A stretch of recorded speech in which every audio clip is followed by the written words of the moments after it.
Hi YouTube, this is Joe Calton with Calton Cutlery, and visit me on the web, caltoncutlery.com. Okay, so I just shot a video about guards and how nice guards are for hunting knives. Not only for finger protection, to keep that fingy, uncut, or the web of your hand if you're doing the opening cut on dressing out a deer or an elk or something.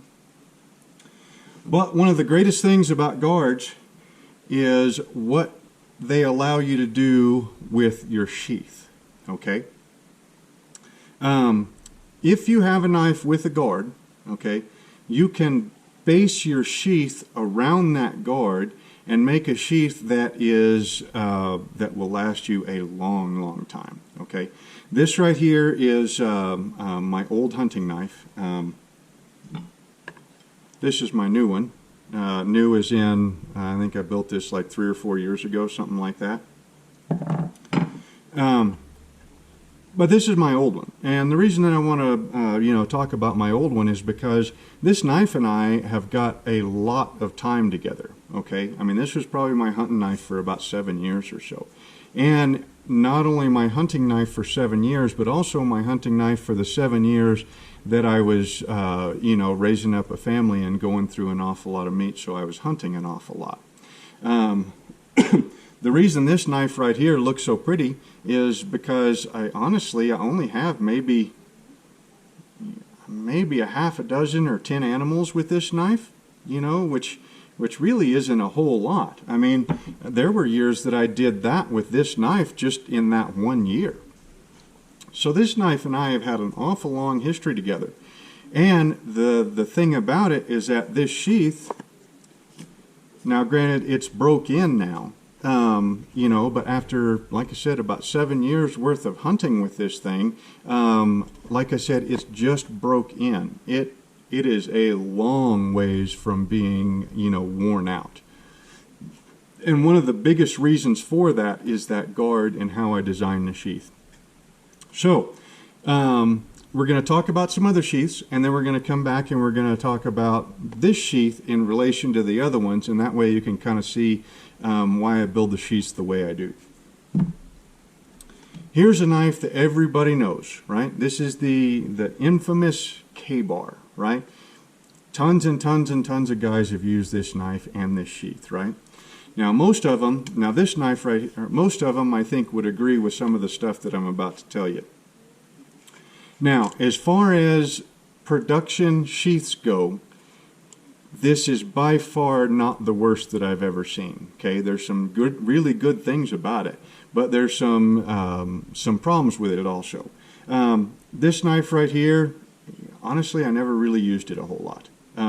It's just one of those things that it's for me, it's kind of too big for a hunting / utility type knife, and it's too small to be like a real chopper. It's more of a rough use knife for a military guy, which is what they were made for. I am not a military guy, and so when I need a rough use knife, I've got some other things that I like a little bit more about these. But this is a production guard, and see how sharp them corners are? I mean, if I was to actually carry this and work with it, I'd probably take 5 or 10 minutes and round those off with a file, and that would make things a whole lot better. But the sheath. First of all, the sheath is made out of, I'd call that 7 ounce, maybe 8 ounce leather, something like that, which is a good thickness for a sheath. It's got a welt. Okay, the welt being the piece of leather in between the front of the sheath and the back of the sheath. The welt is what gets, what the edge contacts while it's inside the sheath. Okay, it protects the stitching. It's got good heavy-duty stitching. It's got a couple of rivets, in the welts, which I'm not particularly fond of that method of construction, but it's not such a bad deal. It's got a drainage hole / hole that you can tie it down to something else. So if you were wanting to, hang it upside down, you could tie it here and then, tie it through the belt loop, and then that would kind of, hold it in place. Or if you wanted to strap it to a pack or something like that. The belt loop is good and solid. the way you construct these sheaths, and I've made, you know, several of them, is, you know, this back piece, it comes up, forms the belt loop, and then folds over, and then it will go down in here a ways. It looks like this one stops right about here, and then it gets stitched on either side. Okay, so there's not really any way that you can cut stitching on the inside of the sheath because there isn't any. You know, so that belt loop will always stay there, which is a very good thing. Now the bad things.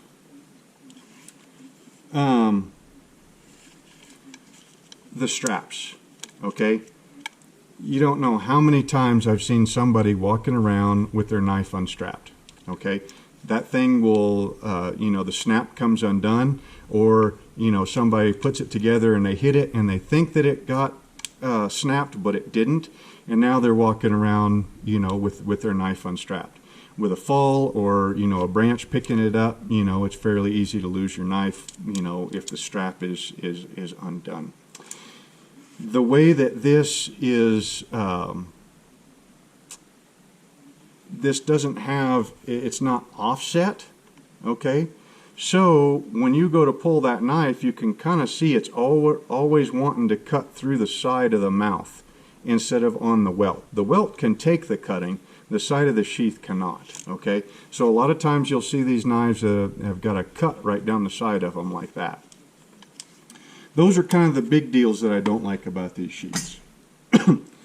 This one is a little bit better. This is a Blackjack Model 17, which is patterned after one of the old Randall models. This is a very, very classic knife, okay? And as far as production knives go, this is one of my favorites. It still is kind of one of those, it's too big to be a hunter slash utility, and it's too small to be a, you know, a chopper type knife, in my opinion.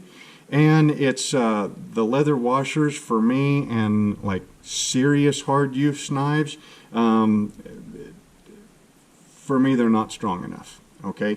When you go to, you know, you go to chip through, you know, a foot of ice to get to a frozen shutoff valve, and you're beating the crap out of the back of that knife, pounding it in there as a chisel, or, you know, you're prying open painted stuck doors and windows and stuff like that, that leather stacked handle just, they're just not as tough as what they could be if you used, like, you know, wood or micarta or something.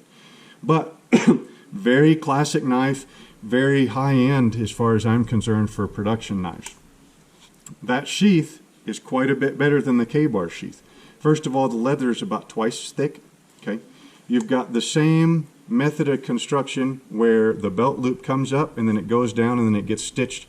It goes down to about there and it gets stitched on both sides. So there's no stitching inside for that knife to be able to cut, okay? So you can't cut the stitching and lose the belt loop.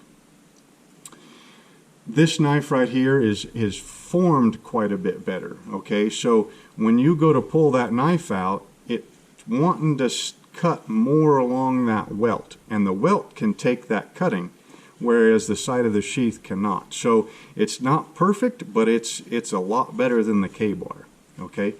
The strap, as much as I don't like straps, this one is a little bit better for most cases than the K-bar, which comes across the top. In fact, and because it's down here, okay, that does allow the knife to hang a little bit more naturally on your hip instead of hanging up here. It, you know, puts the pivot point down here, and that's a little bit more comfortable. But on the other hand, you pop that knife up, and now a lot of times, see there, you're trying to cut the strap.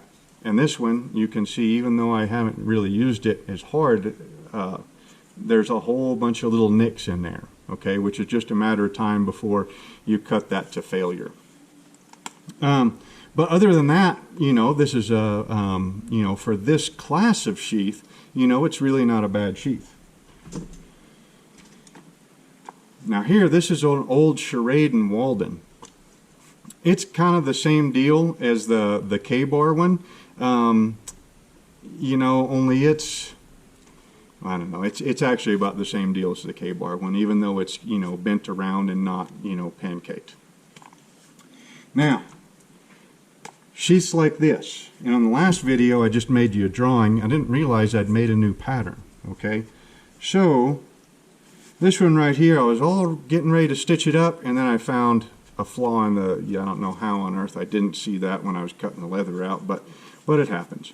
So anyway, so it became a pattern. So this is, it's a two-piece sheath. What'll happen is this right here, this is your belt loop. It will get bent over, and then you take these heavy-duty copper or brass rivets, and you punch them through there. You punch them through there. You put a washer that fits on there. You pound the washer in. You cut the excess off, and then you peen the head of that rivet over, right? Okay, that makes you cannot cut. You can't cut that copper rivet with a knife, okay? So there's no way that you're going to cut that and then release the stitching and then have your sheath fall off. No way, not going to happen. All right, so that gets folded over.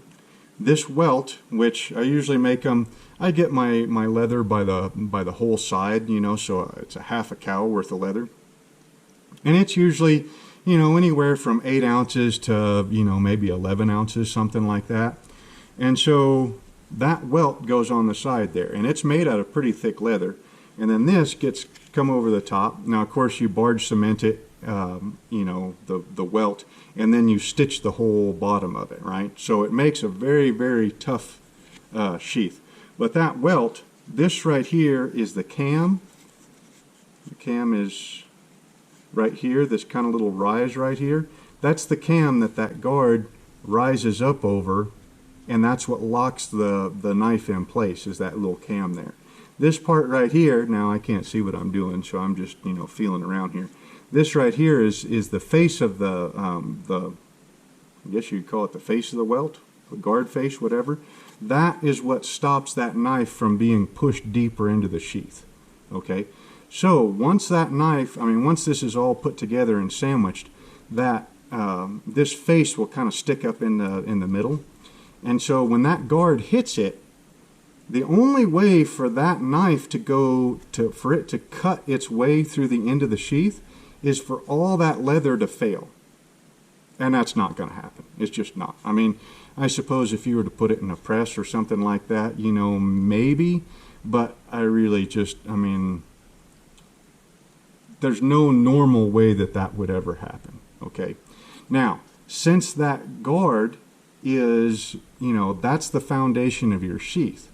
Okay, so once the rest of this is wrapped around it, okay, it can't cut its way out through the top, okay, as long as you have a kind of a drop point design, and it can't get pushed forward. It can't cut its way out like this, because it would have to cut through all this leather to be able to get to the stitching. Because remember, it's stitched and it's barge cemented, you know, on both sides. So it would have to cut through an awful lot of leather to be able to cut through the stitching to be able to open up, okay? And once the sheath gets folded over, you've got a really nice big spot, big target to hit, okay? It can't fall out, so there's no need for a strap to hold it, because you know that welt is, or that cam is built into the welt, so it can't fall out. You don't need a strap. There's no strap to have to worry if it came undone or if it got done, you know, correctly in the first place. There's no real moving parts except for the little bit of flex in that leather around that cam. So, like I said, in this one, you can see, I mean, even when I've sheathed it in a big hurry, you know, I mean, yeah, I've got some cuts around the mouth of the sheath, but nothing that's going to affect the integrity of the sheath at all. That belt loop is still, you know, nice and solid. This sheath right here will honestly, it should last the lifetime of the knife, okay?